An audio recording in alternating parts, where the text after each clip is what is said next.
அதான் பார்த்தோம். யோவான் அழகா மறைவுரையில் சொன்னார். யோவான் என்ன சொன்னார் என்று, இவர்தான் இறைவனின் செம்மறி என்று அறிவித்தார். அன்று ஒருத்தர் சொன்னார், தேவாபாதர் என்று நினைக்கிறேன், இறையாட்சியை அறிவித்தார் யோவான் என்று.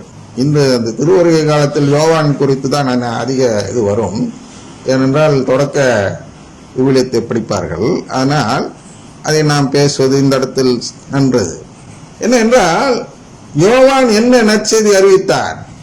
இறைவனின் செம்மறி குறித்த நற்செய்தியை அறிவித்தார். இறைவனின் செம்மறி என்றால் என்ன? இதோ இறைவனின் செம்மறி என்று எதை காட்டுகிறார்கள்? யாரை காட்டுகிறார்கள்? தினமும் திருப்பலியில் அதை தூக்கி வைத்து சொல்கிறார்கள். இதோ இறைவனின் செம்மறி, இந்த செம்மறியின் விருந்துக்கு அழைக்கப்பட்டோர், பேர் பெற்றோர் சொல்கிறார்கள். அவர்களே அதை நம்புவதில்லை. அதுதான் பார்க்கிறோம் இன்றைய மறைவுரையில். ஜேம்ஸ் ஃபாதர் சொன்ன மறைவுரையில் நம்பிக்கை குறித்து சொல்கிறார். ஐயா, நற்கருணை நம்புன்னு சொல்லியிருந்தாங்க, தயக்கமின்றி நற்கருணை நம்பிக்கையை ஏற்றுக்கொள் என்று சொல்லியிருந்தால் கூட அது முழு நிறைவு 100க்கு 100 மார்க் கொடுக்கலாம். நீ கடவுள் குடும்பமே சொல்ல வேண்டாம்.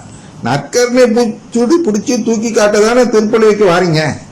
அந்த நற்கருணையை நம்பாம வேற ஏதோ கடவுளை பத்தி பேசுறீங்க. கடவுள் தான் உலகத்துல இருக்கிற 99.99% 99.99% மக்கள் கடவுளை நம்புகிறார்கள். அந்த 0.001 கூட இருக்காது. இருந்தாலும் ஒரு சிலர் ஏதாவது பைத்தியக்காரன் எதுக்கு இருக்கணும், சுயநலவற்று இருக்கக்கூடியவர்கள் வேண்டுமானால் அதில் ஒதுங்கி விடலாம். சிந்திக்கக்கூடியவனாக இருந்தாலும் புவி ஈர்ப்பு சக்தி உருவாக்கியது யார் என்று சொல்ல தெரியாதவன் யாராக இருந்தாலும் அவன் கடவுளை நம்புகிறான். யாரால் புவி ஈர்ப்பு சக்தியை சுயமாக உருவாக்கி காட்ட முடியுமோ அவன் கடவுளை நம்பவில்லை. யாரால் இறந்தவனுக்கு தொட்டு உயிர் கொடுக்க முடியுமோ அவன் கடவுளை நம்புவதில்லை என்று நாம் சொல்லலாம். ஆனால் அப்படி செய்தவர்கள் கூட எதை சொல்கிறார்கள்?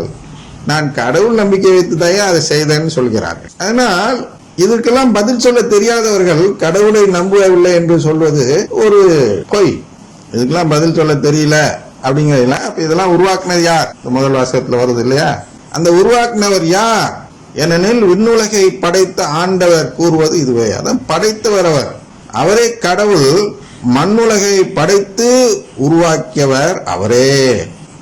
அதை நிலைநிறுத்துபவரும் அவரே. வெறுமையா இருக்குமாறு படைக்காது மக்கள் வாழுமாறு அதை உருவாக்கினார். கடவுளுடைய திட்டம். தன் குடும்பத்துக்காக வெறுமையிலிருந்து உருவாக்கினார். இதை நீ விளக்கணும். கடவுள் இல்லைன்னு சொல்லக்கூடியவர்கள் எதை விளக்க வேண்டும்? வெறுமையிலிருந்து எந்த மனிதன் இப்படி மனிதர்களை படைத்தான்? கடவுள் இல்லாத எந்த நபர் இதையெல்லாம் செய்தார்? பிக் பேங் எப்படி நிகழ்ந்தது? யாருடைய முயற்சியால் நடந்தது? ஏதோ ஒரு சக்தி அதை செய்திருக்க வேண்டும் அல்லவா? அந்த சக்தி நீ செய்தியா? நீ கொடுத்தியா? அதுக்கு பிறகுதான் நீ கடவுள் இல்லை என்று சொல்ல முடியும். இது இல்ல, தெரியாதுன்னு சொல்லக்கூடிய நிலை எவனெல்லாம் சொல்கிறானோ அவன் எல்லாருமே கடவுளை நம்புகிறான். அந்த தெரியாதுன்னு சொல்றான் இல்லையா? அந்த தெரியாத இடத்தில் இருக்கக்கூடிய சக்தியை தான் நாம் கடவுள் என்று சொல்கிறோம். இந்த கடவுள் நம்பிக்கையை போய் தயக்க வேண்டிய எல்லாருமே ஏத்துக்கிட்டாங்க. அதை போய் பெரிய பிரசங்கமா வச்சு இன்னைக்கு டைம் வேஸ்ட் பண்ணி அவரிடமே நம்பிக்கை இல்லை. குறிப்பாக அந்த இறைவனின் செம்மறி மீது நம்பிக்கை இல்லை. அந்த இறைவனின் செம்மறியை பலியாக கொடுப்பதற்கு தான் இன்று திருப்பலி வைத்தார். அந்த நம்பிக்கை கூட இல்லை. எதற்காக திருப்பலி வைக்கிறோம் என்ற நம்பிக்கை கூட அவரிடம் இல்லை. அதனால்தான் சொல்கிறேன், வேளாங்கண்ணியில் இந்த நற்செய்தி அறிவிக்கும் செயல் இல்லை. வேளாங்கண்ணியில இல்லைன்னா எப்படி விழுப்புரத்துல பாகாலாவிக்காக உழைக்கக்கூடிய நபர் இந்த செயலை செய்வார்? யோசிச்சு பாருங்க. அவர்கள் எதிராக இங்க எதை செயலை தூங்கிட்டு இருக்கிறாங்க அப்படின்னு வச்சுக்கலாம். இங்க ஒன்றும் எதிராக போகவில்லை. வேளாங்கண்ணியில் நற்செய்திக்கு எதிராக செயல்படுவார். அப்போது இந்த அதிக அந்த இதெல்லாம் கொடுத்தாங்க தான் அருங்குடை இயக்க கூட்டங்கள்லாம் நடத்துகிறார்கள். அது இன்னும் நடக்குதான்னு தெரியல. ஆனால் நடத்தினார்கள் என்று தெரியும். அது எதிரான செயல்தான். அது அவர்களுடைய கொள்கையாக என்று இல்லாததால் ஏதோ ஒரு ஃபாதர் தெரியாம அப்படியே நடத்திட்டு போயிட்டார், அப்படிதான் எடுக்க முடியும். ஆனால் அந்த எம்மாவூஸ் மையத்தில் அந்த மையத்தின் நோக்கமே நற்கருணைக்கு எதிராக செயல்படுவதுதான். வேளாண்மையின் நோக்கம் மாதா பக்தியை வளர்ப்பது. மாதா பக்தி வளர்ப்பதால் என்ன நடக்கிறது? இந்த மாதாவின் குடும்பம் கடவுளின் குடும்பம் அல்லவா? கடவுளின் தாய் என்றால் அவருடைய குடும்பமும் கடவுளின் குடும்பம் தான். எனவே நமக்கு மாதா பக்தி வளரும் பொழுது நாம் அந்த குடும்பத்தின் மீது பக்தி அதிகரித்து நாம் அந்த நம்பிக்கையை ஏற்றுக்கொள்ளும் நிலைக்கு மாற்றப்பட்டு வருகிறோம் என்பதால் அது எதிராக செயல்படும் ஒரு மையம் அல்ல. கடவுளுக்கு எதிராக செயல்பட மையமாக இல்லை. இன்னும் ஒரு படி மேலே போய் கடவுளுக்கு சாதகமாக செயல்பட்டு இருக்கலாம். ஆனால் அதுவும் செய்யவில்லை. மாதாவாக இதெல்லாம் செய்கிறார்கள். அதனால் அந்த பக்தி வளர்க்கப்படுகிறது. குருக்கள் இதற்கு எந்த விதத்திலும் மாதாவுக்கு உதவுவதில்லை. வேளாங்கண்ணியில் இதுவரை நான் பார்த்தவரை எந்த குருவும் அது போன்று உதவியாக இருந்ததில்லை. அதுதான் நாம் சிந்திக்க வேண்டும். என்ன சிந்திக்க வேண்டும் என்றால், பார்வையற்றோர் பார்வை பெறுகின்றனர். வேளாங்கண்ணியில எந்த குருவால் இவர்கள் பெறுகிறார்கள்? இல்லை, மாதா தான் செய்கிறார்கள். எல்லாருக்கும் தெரியும் இல்லையா? முன்னாடி கூட ஒரு ஃபாதர்லாம் இருந்தார், கொரோனா ஃபாதர் மாதிரி ஃபாதர்லாம் இருந்த பொழுது அவர்கள் ஜெபம் சொல்லி விடுவார்கள். இப்ப பூண்டியில சொல்றார்கள் அல்லவா, லூயிஸ் சேவியர் யாரோ ஃபாதர் இருக்கிறார், அவரிடம் நான் கூட போயிருக்கிறேன், பார்த்திருக்கிறேன். அவரை நான் கூட ஜெயிச்சிருக்கிறார் நினைக்கிறேன் சின்ன இதுல. அப்ப அவர் ஜெபம் சொல்லி விடுவார். அந்த ஜெபத்தின் மூலமாக மாதா பக்தி வளர்க்கப்பட்டது. அங்கே புதுமைகள் நடந்தன, அதனால் வளர்க்கப்பட்டது. இதெல்லாம் நடந்தன அறிகுறிகள்லாம். அதில் மாதா பக்தி வளர்ந்தது, திருச்சபை அதன் மூலமாக வளர்ந்தது. எனவே அவர் அங்கே புனிதராக இருக்கலாம் என்று அவர்கள் சந்தேகப்பட்டு, அதாவது நம்பிக்கையுடன், இந்த தயக்கமின்றி ஏற்றுக்கொள்ளுங்கள் என்று சொல்கிறோம் அல்லவா, அது போன்று அவர் புனிதர் தான் என்று தயக்கமின்றி ஏற்றுக்கொண்டு அந்த ஆயர் அவர்கள் அவருக்கு புனிதர் பட்டம் பெறுவதற்கு அனைத்து முயற்சியும் செய்து வருகிறார்கள். அடுத்து லெவே ஃபாதர் என்று ஒருவர் இருக்கிறார்.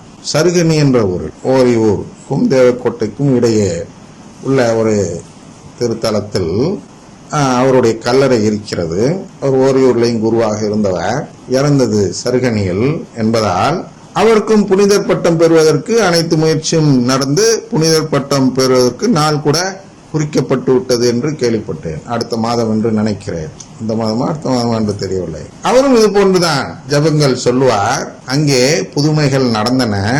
அந்த புதுமையால் என்ன நடந்தது என்றால், மாதா பக்தி வளர்ந்தது, நற்கருணை பக்தி வளர்ந்தது, திருச்சபையின் அந்த நம்பிக்கை, திருச்சபை மீது உள்ள நம்பிக்கை மக்களுக்கு வளர்ந்தது. இதெல்லாம் நல்ல கனிகள், இதெல்லாம் தூயாவின் செயல்கள். இவர்களெல்லாம் பாகாலாவின் துணையோடு செய்தார்கள் என்று நாம் சொல்லக்கூடாது. சொன்னோம் என்றால் தூயாய்க்கு எதிரான ஒரு குற்றமாக மாறிவிடும். ஏனென்றால் இது திருச்சபை வளர்க்க உதவியாக இருந்த அடையாளங்கள். துணிஞ்சி இந்த எம்மாவூஸ் சென்டர்ல நடக்கிற புதுமைகள் எல்லாம் பாகாலாவியினால் செய்யப்படுகிறது என்று ஏன் துணிச்சலுடன் சொல்ல முடிகிறது? ஒருவேளை தூயாவியினால் செய்யப்பட்டதாக இருந்து விட்டால் நான் தூயாய்க்கு எதிரான பாவம் செய்தவனாக மாறிவிடுவேன் அல்லவா? அப்படி இருந்தும் ஏன் அச்சமின்றி அதை சொல்கிறேன் என்றால், அங்கே அதன் கனியை பார்க்கிறோம். என்ன கனி தருகிறது? நற்கருணை ஆண்டவர் மீது உள்ள நம்பிக்கையை பறித்துவிடும் செயலை செய்கிறது. அது கெட்ட கனி. இது நான் சொல்லி தெரிந்து கொள்ள தேவையில்லை. எந்த ஆயரும் எந்த திருச்சபை சேர்ந்த எந்த நபரும் சொல்லிதான் தெரிந்து கொள்ள வேண்டும் என்று தேவையில்லை. இருந்தாலும் இதை சொல்லும் வரை அவர்கள் அதை நம்ப மாட்டேங்கிறார்கள். கனி, ஆமா கனி தருவதில்லைன்னு சொல்றாங்க, ஆனா அது கெட்ட கனி தருகிறது என்பதை கண்டறிய மாட்டேங்கிறார்கள். கெட்ட கனினா என்ன? திருச்சபையின் வளர்ச்சியை குன்றச் செய்வது. அதை நிச்சயமாக செய்கிறது. ஏனென்றால் அருங்குடை இயக்கத்தை சேர்ந்தவர்கள் யாருமே கத்தோலிக்க திருச்சபையை சேர்ந்தவர்கள் அல்ல. கத்தோலிக்க திருச்சபை சேர்ந்தவர்கள் என்ற போர்வையில் இருக்கக்கூடியவர்கள். அவர்களுடைய நம்பிக்கை என்பது நற்கருணை ஆண்டவர் மீதோ கடவுளின் குடும்பத்தின் மீதோ இல்லை. இதுதான் உண்மை. அதை வைத்துதான் முடிவெடுக்கிறோம். என்ன முடிவெடுக்கிறோம்? அது பாகாலாவி என்று. அது அவர் திட்டணுங்கிறதுக்காக எடுத்த முடிவல்ல. அதுல பாகாலாவியை நம்புறவர் எப்பொழுதும் தவறாக தான் செய்வார். தூயாவின் வழி நடத்தல் இல்லாதனால் அவர் கொடூர செயல்களை செய்வார் என்பது அடையாளமாக தெரிகிறது பாருங்கள் என்பதற்காக அவரை குறை கூறுவது போல் அவ்வப்போது அவருடைய செயல்களை உதாரணத்துடன் சொல்லி வருகிறோம். கொலை செய்தது முதல் தூயாவியானவர் கொலை செய்ய விட மாட்டார், கொலை செய்ய வைக்க மாட்டார். தன்னுடைய குரு, தன்னுடைய பக்தனை வைத்து அந்த பங்கு மக்களை கொலை செய்ய ஒரு பங்கு தந்தையே செயல்படும் விதத்தில் தூயாவியானவர் செயல்பட விட மாட்டார்.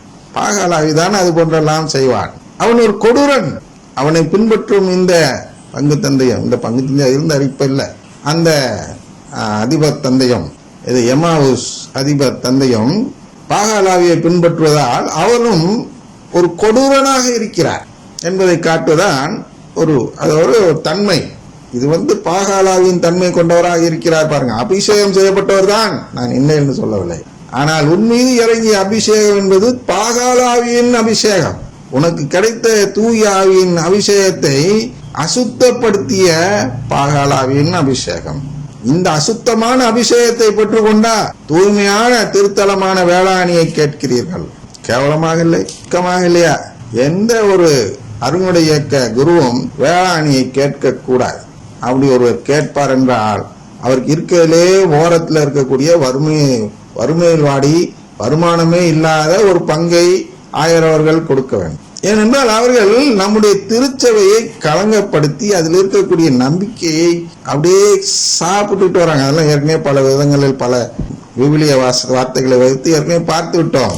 ஓனாய் போய் போல் எப்படி செயல்படுகிறார்கள் என்று. அதனால் வெறும் இந்த அடையாளங்களை காட்டி தங்களுக்கு அதிக அங்கீகாரம் கேட்டு அதையும் பெற்று அதிலும் ஒரு சில ஆயர்கள் அதில் ஏமாந்து போய் அந்த இயக்கத்தில் சேர்ந்து